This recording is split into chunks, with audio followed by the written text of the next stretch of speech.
분석 작업 시작 전에 해야 되는 작업에 해당되기 때문에 가장 필수적이고요. 그리고 중요하고 실제로 빅데이터 분석 과정에서 가장 많은 시간을 할애하고 있는 그런 어떤 영역입니다. 데이터 전처리라는 일련의 이 타이틀은 실제 필기 과정에서도 굉장히 중요하지만 실기 과정의 작업형 문제에서도 빠지지 않고 등장하고 있기 때문에 이론에 대한 어떤 용어나 내용들은 충분히 잘 습득을 하시는 게 좋을 것 같습니다.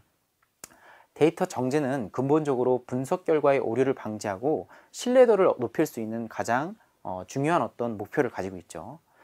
위에서 설명드린 결측값과 이상값에 대한 용어를 한번 짚고 넘어가야 될 것 같은데요. 결측값은 필수 데이터가 입력되지 않고 누락된 값을 말합니다. 그리고 이상값은 관측된 데이터 범주에서 일반적인 어떤 데이터 값의 범위를 벗어난 값, 즉 정상 범위를 벗어난 값을 이상값이라고 말을 하죠. 결측값과 이상값에 대해서 조금 더 그래프를 통해 쉽게 한번 설명을 드려보겠습니다. 지금 보시는 그래프는 X축은 시간, Y축은 아파트 거래액입니다. 시간의 흐름에 따라 아파트 거래액이 어떻게 움직이는지를 보여주는 일반적인 시계열 차트에 해당되는데요. 앞서 설명드린 결측값과 이상값을 표현하는 어떤 내용을 이 그래프를 통해서도 확인을 하실 수 있습니다. 우리가 일반적인 어떤 트렌드가 이렇게 움직이고 있다 라고 가정을 했을 때 이런 어떤 특수하게 팍 튀거나 특수하게 팍 떨어지는 이러한 값들은 우리가 생각했을 때 정상 범주에 포함되고 있지 않기 때문에 이상값이라고 표현을 할 수 있겠죠.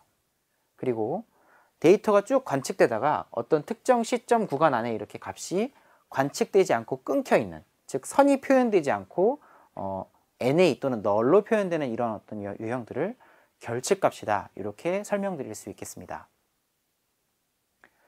그러면 결측값부터 조금 더 자세하게 그 정의와 처리 방법에 대해서 설명을 드리고자 합니다. 결측값은 필수 데이터가 입력되지 않고 누락된 값이라고 설명을 드렸죠.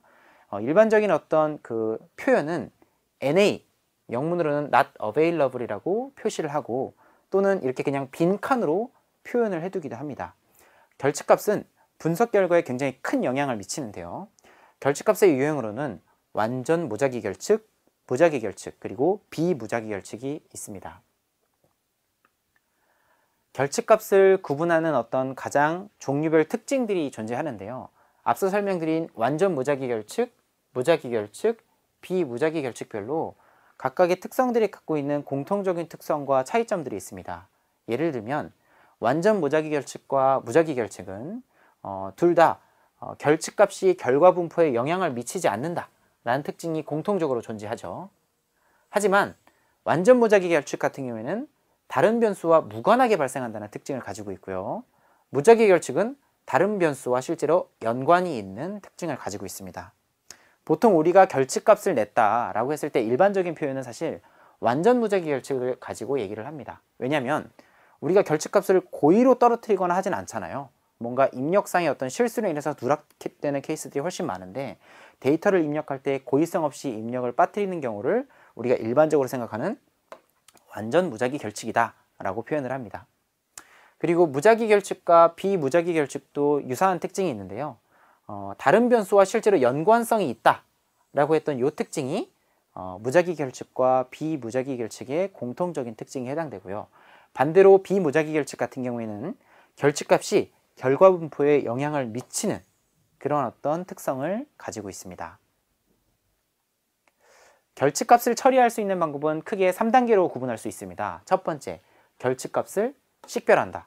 두 번째, 결측값을 부호화한다. 세 번째, 결측값을 대체하거나 삭제한다. 이렇게 표현이 가능하고요. 보통 우리가 결측값을 식별할 때는 각각의 원본 데이터가 가지고 있는 데이터의 특성들